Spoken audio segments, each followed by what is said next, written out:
Castology. This is Castology, and we are mostly here on a special episode brought to you both by Music as a Concept and COVID-19. Joining us in studio is the inimitable castologist, Nick Bleeker. and joining us from afar via the wonders of technology is the otherwise also inimitable Elizabeth. Liz Best. Very masculine voice today. I haven't tested positive to COVID yet. I've had my test, but this sore throat's sticking around for a little bit longer than I would have liked. So I went and had me a test this morning. So we're just being on the cautious side. And we here at Castology do believe in being safe rather than sorry. Correct. Yes. So we do have a themed episode this week, and that's in honor of a new release that has come from one of the very many talented podcasters on the That's Not Canon network, the Fearful Jesuit, and that is a pseudonym because the Fearful Jesuit produces a show called The Paranoid Strain about conspiracy theory and conspiracy theorists, and they do get a fair number of interesting interactions surrounding their content. So that's why it's a pseudonym. But the Paranoid Strain has formed the Paranoid Strain Orchestra and released 9116, the rock opera concept album, as a podcast. Now, they say in their blurb that as far as they're aware, this is the first concept album that has been released as a podcast in this style.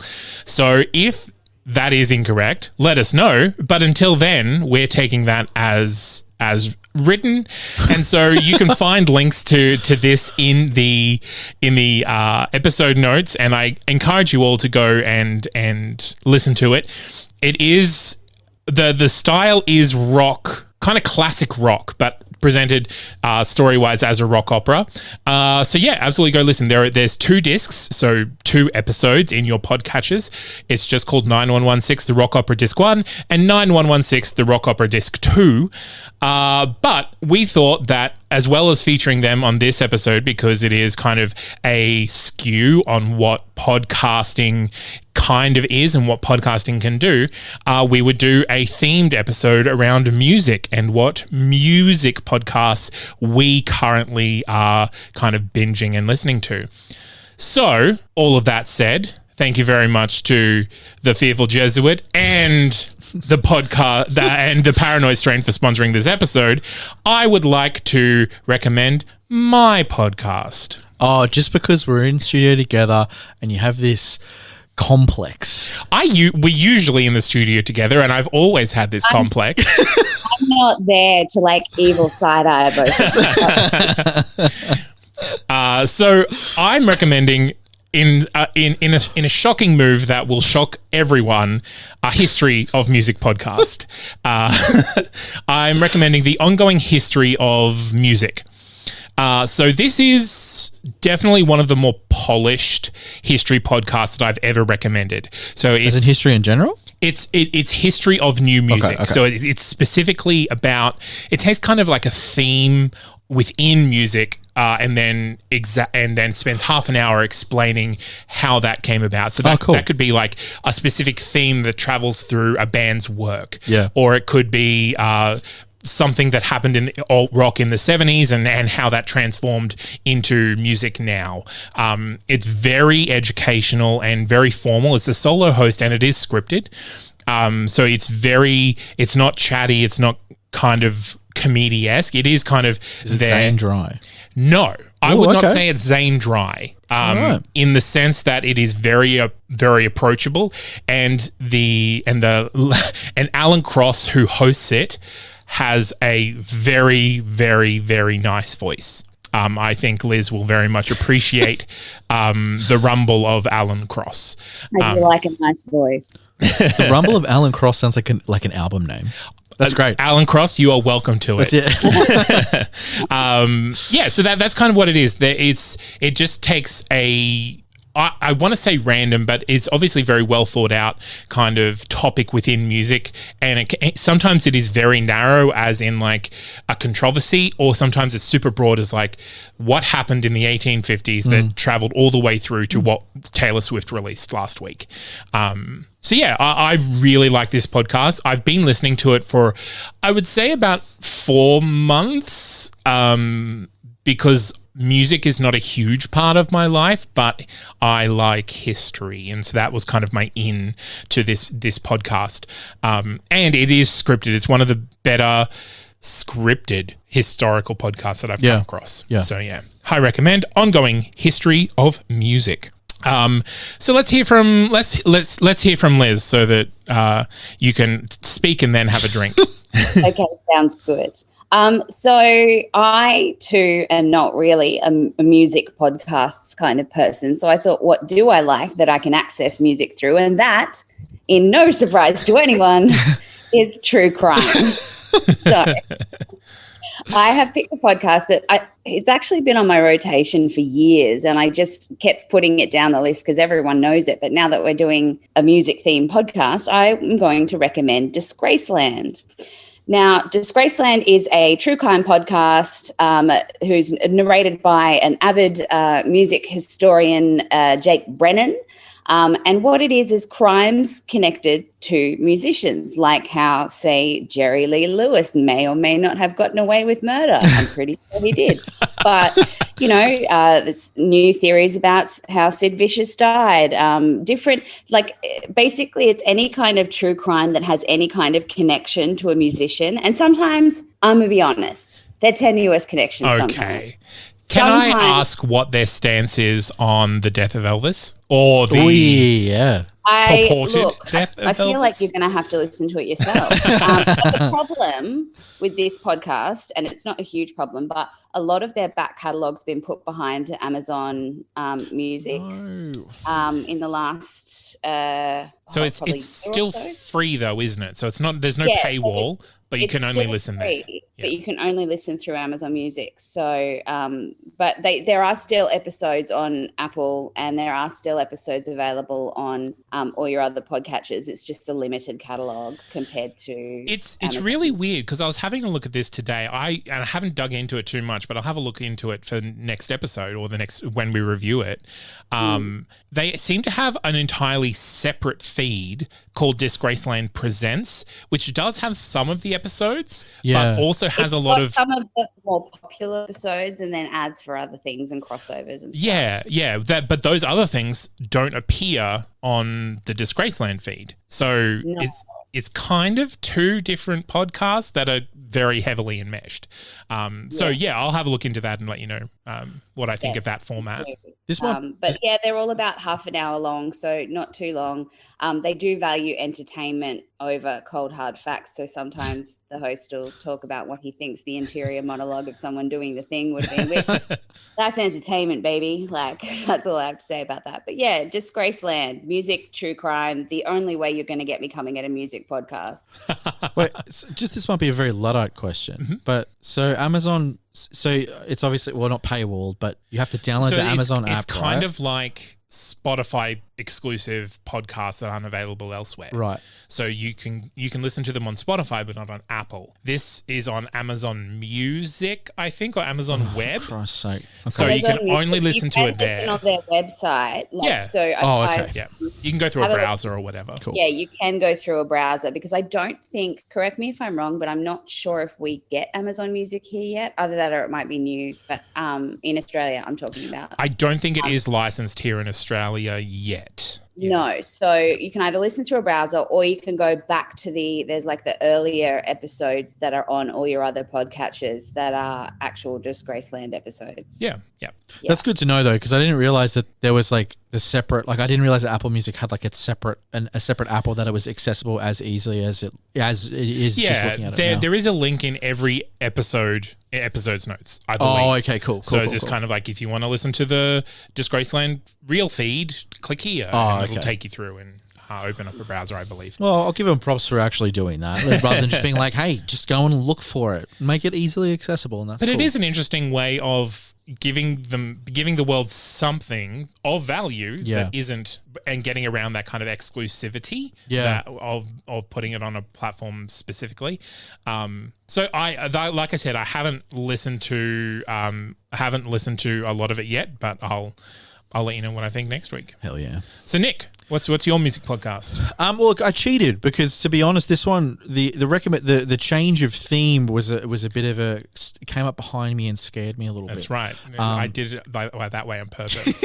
Yeah, but this is great because obviously music is a big thing for me. So for my recommendation, I've recommended something that I recommended in my mini-sode, which is called Dissect, which is a Spotify exclusive, unfortunately, podcast that dissects popular albums. So each season of the show dissects an album of a popular artist. So it ranges from, my bugbear with it is that it's all just big names rather than going a little bit more smaller. Niche. But there's like Kanye West, Childish Gambino, Beyonce, Kendrick Lamar, Frank Ocean, so on and so forth. So that's the kind of vibe that you're looking for. I mean, if you're Spotify, you have access to those names. Yeah, so. Yeah, and with these as well, like it obviously skews quite heavily to sort of contemporary hip-hop and pop sort of stuff. Mm-hmm. But I found it really interesting because I thought for me, the general idea of it is really fascinating in that you actually do have access to these artists to discuss their work on a deeper level. So you do get the discussion about production and what like influences and themes and lyrics and stuff. And I found it quite fascinating. So do they get the artists in to talk, or is it kind of experts? It's like experts, right? But those artists also talk about their, like, it's kind of like, how like they kind of like pull audio grabs from interviews and stuff. It's like sort of enmeshed. It's like similar to like Song Exploder, right? Except Song Exploder actually has the artist come in and take you through the stems of the tracks.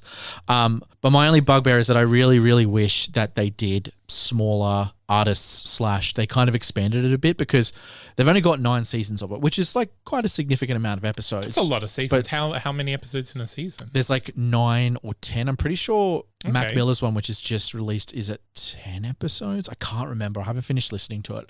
But I thought it was really fascinating because this is one of those things that you don't really get much insight into, and it really isn't in sort of, I guess, popular culture.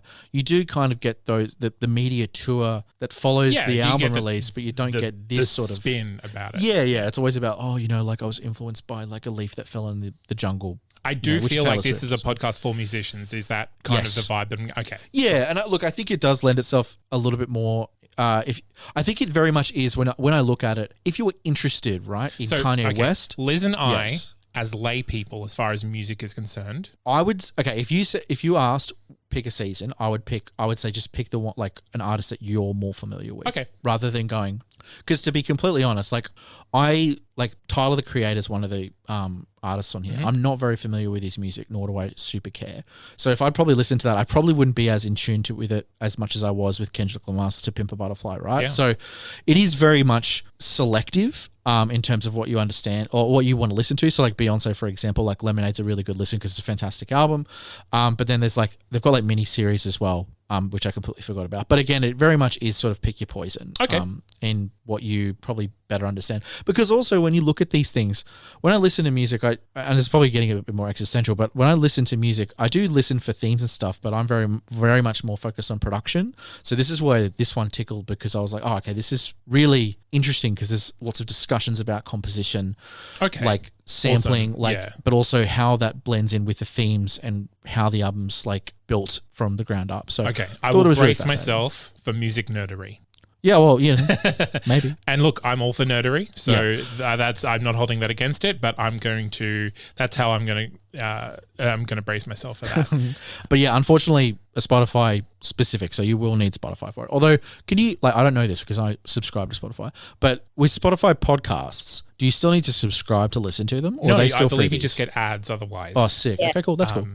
Speaking of, do we want to touch on the Spotify controversy that has happened this week, being that we're a timely podcast now? Or do we want to leave it the heck alone? Because I know that I have thoughts, but I'm not going to put that on. I kind of want to hear these thoughts. What do you think, Liz? Yeah, I'm keen to hear the thoughts, but I also feel like the three of us are going to be echo chambery compared to, I don't know. Well, actually, my thoughts, I actually side a little bit with Joe Rogan here. Ooh. Which is an odd brand new take for sentence. me. Brand new sentence. Because, okay, so the controversy is Joe Rogan had people on his podcast that shared information that is incorrect, basically, about COVID-19. He also had Jordan Peterson back on sharing blatantly incorrect. Who is that? Jordan Peterson is a psychologist who... It's a whole thing. Okay. Controversial figure. Old Patrick was a fan of him. Old Patrick was a fan of him. All right, say no more. It was sharing blatantly incorrect climate opinions and data, etc. Also was sharing something recently about saying if you're not from Africa and dark, you're not considered black. And I'm like, excuse me? Yeah, well, that again was three white men discussing what it was to be African. But more to the point was like he has these controversial takes and these controversial guests. But now that he's Spotify exclusive, Spotify is implicit in standing behind him and those same stances and opinions. So Neil Young came out and said, "Look, I don't want to share a platform. Please remove me from there." Spotify removed him.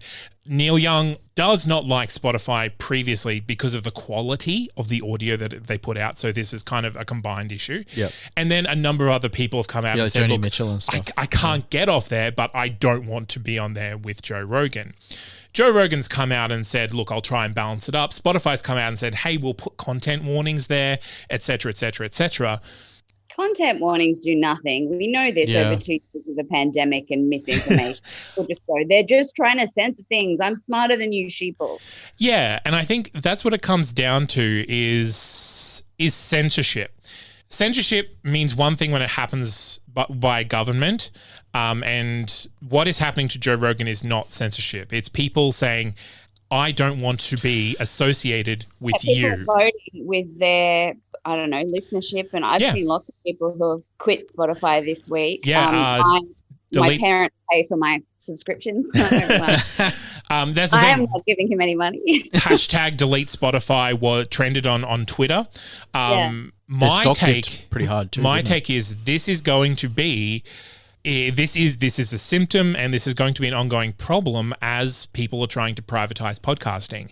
As companies take up bigger and bigger shares and they start sponsoring podcasts, they're going to be held accountable for the podcasts that they sponsor. And this is it's not the first time that this has happened. It's not the first time that this has happened to Joe Rogan. But this is what's going to happen. And I think the kind of the joy of podcasting that people have taken advantage of up until this point is that podcasting is 100% pirate. You can say and do whatever you want. And if you get a listenership, you have a listenership. And if you don't get a listenership, you don't have a listenership. Now that companies are moving in and trying to make money off your listenership, that's a tightrope walk that you have to walk. It's true, but if like Facebook has a responsibility for stuff that's published on their platforms, and we've seen that that's just been recently legislated in Australia, where Facebook does have to answer for we had entire news organizations removing comments because Facebook were saying that they were going to be liable for anything that anyone posts on their feed as well. Like, it's one of those things where this is going to go on forever. And if it's not Joe Rogan, it's going to be someone else. And I hate Joe Rogan, and I wish fewer people listen to him because he's like, "Oh, I'm trying to give platforms to both sides." And I'm like, yeah, but don't give platforms to people who are also wrong. Where's the other side? Yeah. But the thing is, this is just capitalism. This isn't Joe Rogan. Like, it would be very hard if Spotify said, hey Zane, do you want to compromise all your principles and take $100 million? It would be very hard for me to say, no, thank you. I will keep doing what I'm doing. So that's also where more money is entering in. So it's complex. Look, if you don't want to be part of Spotify, if you don't want to pay Joe Rogan, delete Spotify. And that might be an inconvenience. Yeah. But like, that's the thing. Just this week, we've had an Amazon exclusive podcast recommended, and we've had a Spotify exclusive podcast recommended. I mean, that was the thing, right? Like, I was looking at it the other day, like when I was going just back through Dissect, and I was just like, it's interesting now. A lot of these shows are starting to pivot towards each platform, right? And it's hard because, like, I'm in two minds because, like, to be honest, I think Spotify is my platform of use, right? But when I look at it, I'm seeing it more of as an excuse to get off it because it's a shitty platform to listen to music on because quality's not that great. But I'm an audiophile in that sense, but also the app's fucking terrible. But then when I looked at the alternatives like Tidal, Apple Music, and whatever the fuck else is out there. Amazon Music. Not in Australia. Tidal is so far behind, even though they've probably got the best audio quality in the game, and they pay their artists properly. Like, I went and looked at artist share. Tidal pays the best in the business, even though it's like a pittance still. And Apple Music is still behind the curve in terms of its app as well. And I'm just like, I don't know. I don't know what to do because, like, I wouldn't want to be part of that in the sense of like, I don't want to support a platform if they're going to allow that sort of like misinformation. But at the same time, like you said, it's hard to wrestle with that because, like, I don't know, it's so difficult. It's fucking hard. And I'm like, someone offered us money, like, and that's the thing. Say yes to the money. Like, Joe Rogan's opinions are no longer just Joe Rogan's because Spotify pays Joe Rogan to produce this content. Yeah, and so that is like Murdoch paying the Australian to have controversial views on Australian politics. And I think it's a problem that we're in the process of solving. There isn't an answer yet. There isn't the app that pays its artists well, has good sound audio, and handles the content that it produces in a responsible way. I tend to think that producing content in that manner is an outdated format that needs to be given to the past. I think let creators make their audiences and monetize their audiences in their own way, and you just are a platform to access that data. But we'll wait and see. We're still on Spotify. I still listen to Spotify because, unfortunately, that is part of my job. I think it's a tricky subject. I don't agree with Joe Rogan in any of his political views, but I will also say that deplatforming him won't get rid of him. Oh no, it'll just make him louder from somewhere else, and it'll enrage his 11 million listeners. However, getting rid of Spotify will make Spotify change because that's the thing. Profit speaks to Spotify. Enough politics now. Let's go back and talk about the podcast that we recommended on the last full episode. So let's go back. We'll start with mine. So I recommended the podcast, which is part of my New Year's resolution of being educational and fun for everyone. I recommended Everything Everywhere. And basically, it's just a short little podcast that picks a new interesting topic, such as a person or a place or a thing from around the world and throughout history, and then does an episode on it. What did you think? I've put this podcast into my regular rotation, Zane, because it's the perfect mix of like information, but it's only in short bursts, so I don't have to focus for too long. What I will say is that I listened to all of the podcasts that I had to do for my homework for with my mum on a road trip.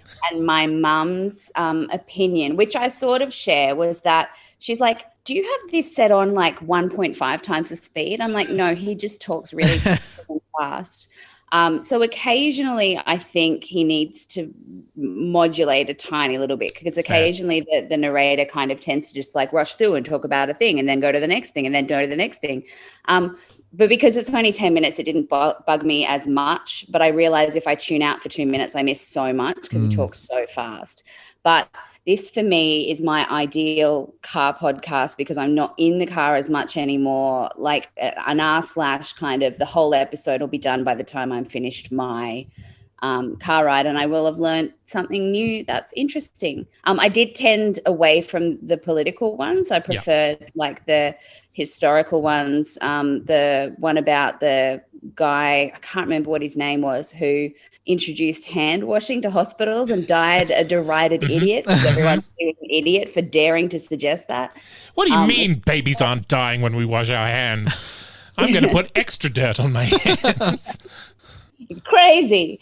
Meanwhile, 1 million pandemics later. But yeah, like it was a fascinating snack of a podcast. And if there was the tiniest bit of modulation in his voice, I wouldn't mind, but I will still listen because it's only short bursts. Wonderful. What did you think, Nick?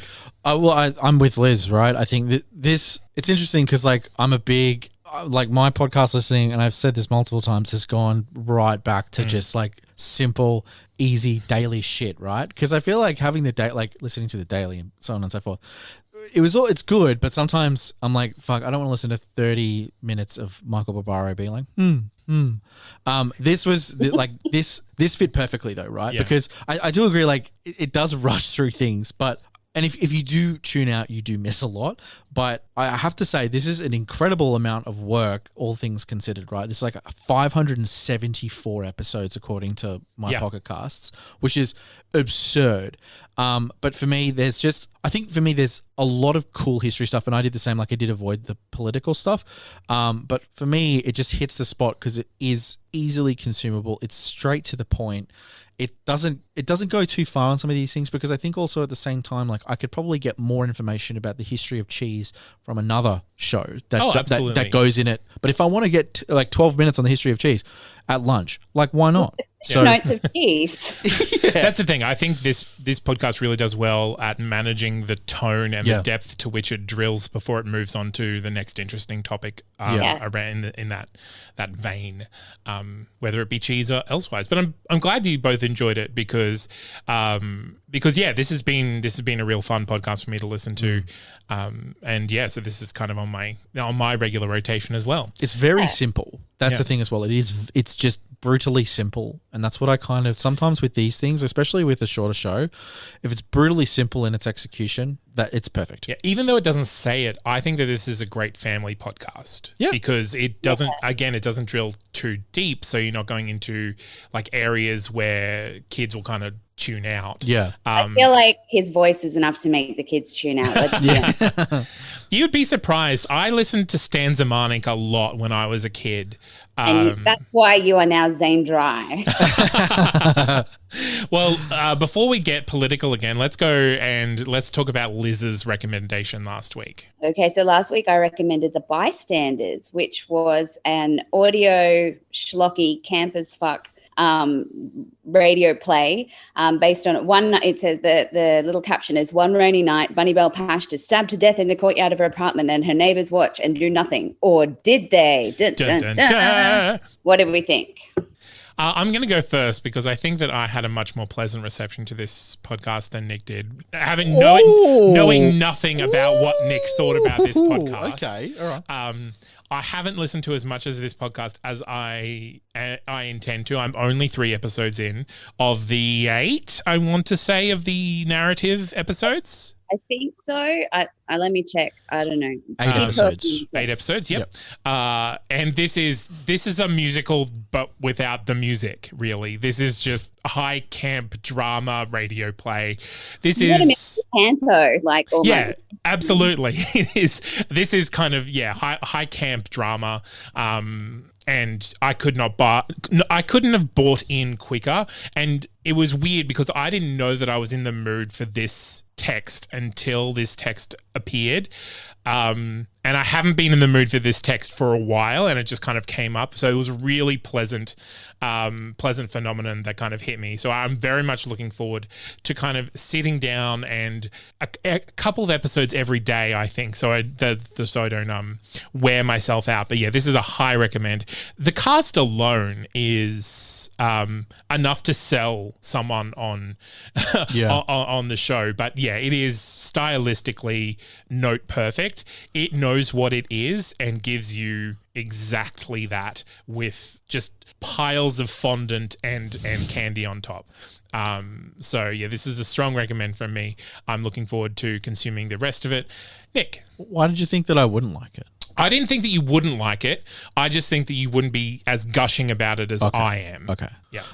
Well, you're wrong. Well, gush harder then. Because this is this is like, honestly, this is razor sharp. Like this is. Well, I went into it being like, oh, for Christ's sake, okay. Musical people. Ugh. Yeah. I was like, classic. Yep. Whimsy. For me, I have a real problem with Kristen Chenoweth. For one, she really grates on me. She gives me the shits.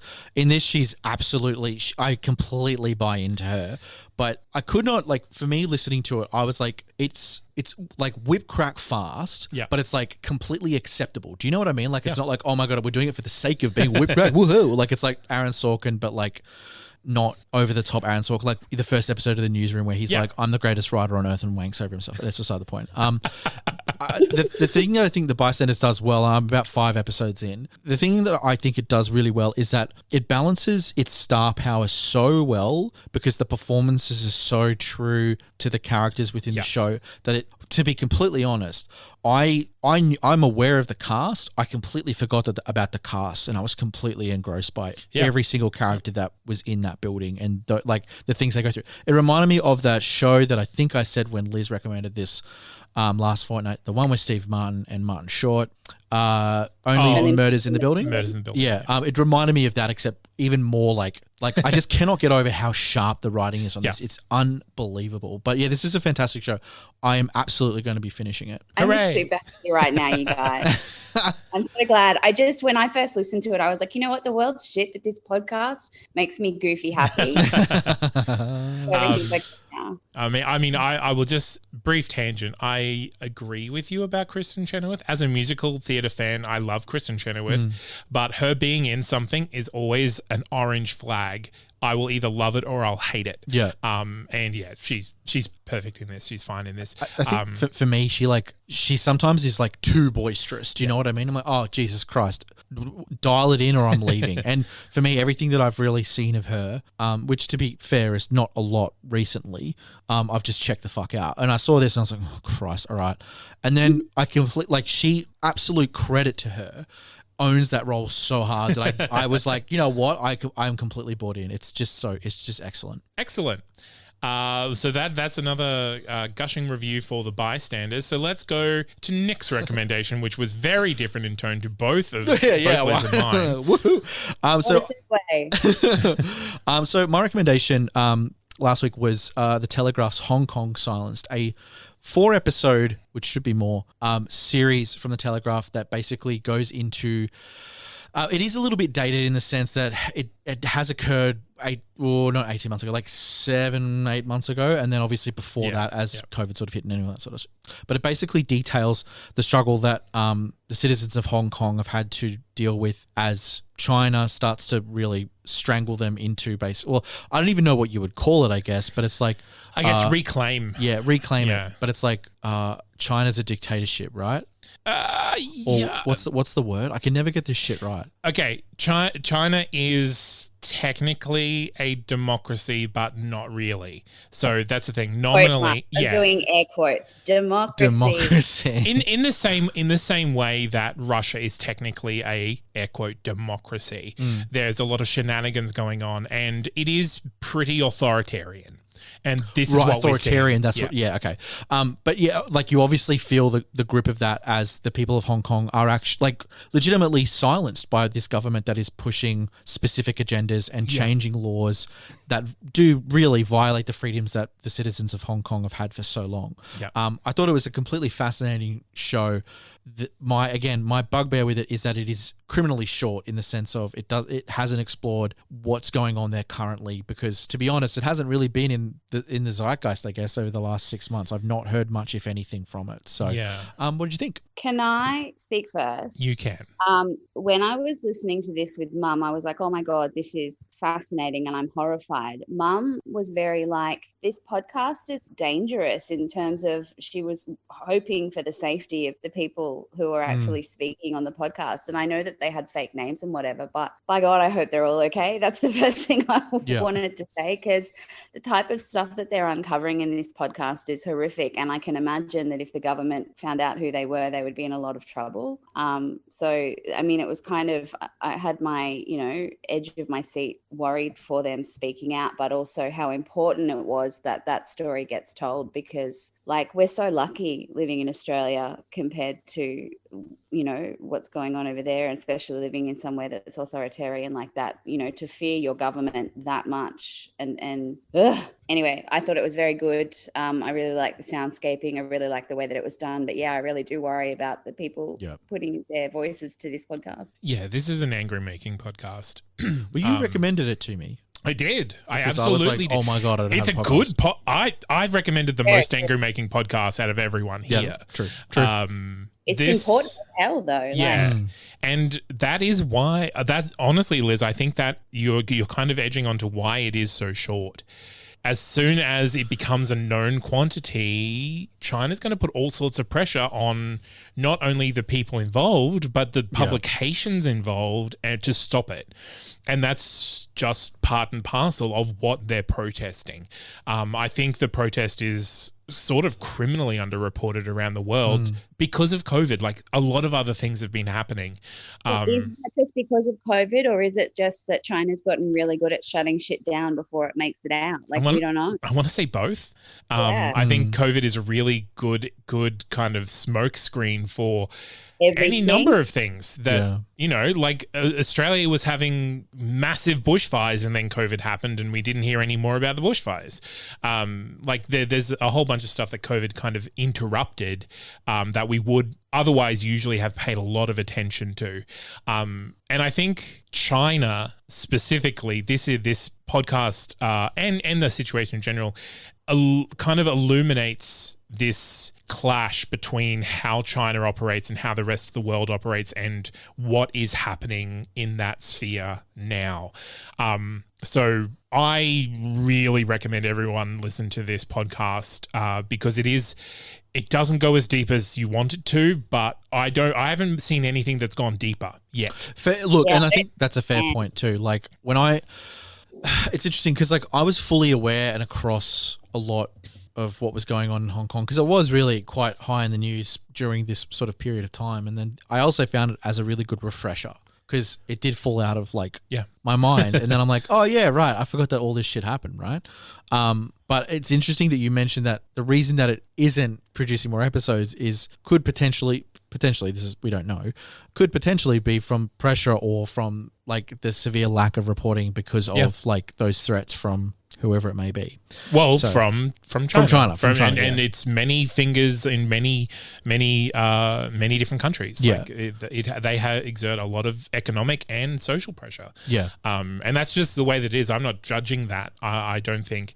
And I don't think that this is the worst thing that China is doing. I just think that this is a very interesting intersection between East and West. Yeah. And yeah, this is kind of a really interesting touch point that we should not ignore or forget. Yeah. Absolutely. So Hong Kong silence. So that's pretty unanimous thumbs up across the board this week. Feels good. Well done, really everyone. Good week. Yeah. It was a really because when I said to Mum, I was like, I'm sorry, Mum, we have to listen to podcasts the entire way home and I can't talk about it. I was worried. But like every podcast that I put on, we were like, yeah. Excellent. Well, let's go back and just touch on the podcast that we recommended this week. So I recommended for our music episode, The Ongoing History of Music. Liz? I recommended Disgraceland. And Nick? I recommended Dissect, Spotify exclusive, bear that in mind. Yes.